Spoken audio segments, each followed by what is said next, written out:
Modern ক্লাবের ৭২তম প্রতিষ্ঠা দিবস উপলক্ষে রক্তদান শিবির ও বসে আঁকো প্রতিযোগিতা, সাঁতার প্রতিযোগিতা, দাবা প্রতিযোগিতা ও যোগাসন প্রতিযোগিতায় আয়োজন করা হয়েছে। সেই অনুষ্ঠানে উপস্থিত ছিলেন রাজীব ভট্টাচার্য, মেয়র দীপক মজুমদার সহ এবং ক্লাবের সহকর্তারা। উপস্থিত রাজীব ভট্টাচার্য সাংবাদিকের মুখোমুখি হয়ে বলেন, আগরতলা ৯ নং বর্ণমালীপুরের অন্তর্গত শিবনগর মডার্ন ক্লাব আমরা তরুণ দল ক্লাবের সদস্যরা সামাজিক কাজে বিভিন্ন সময়ে সমাজের কাজে এগিয়ে আসে।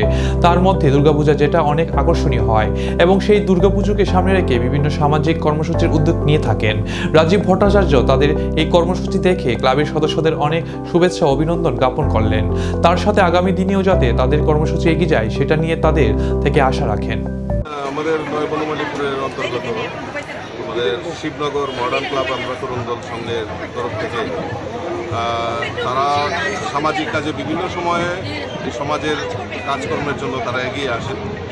তার মধ্যে দুর্গাপূজা একটা আকর্ষণীয় তাদের হয় এবং সেটাকে সামনে রেখে বিভিন্ন সামাজিক অনুষ্ঠানে তারা উদ্যোগ নিয়ে থাকে। তো সেই কারণে ক্লাবের প্রতিষ্ঠা দিবসও রয়েছে সামনে।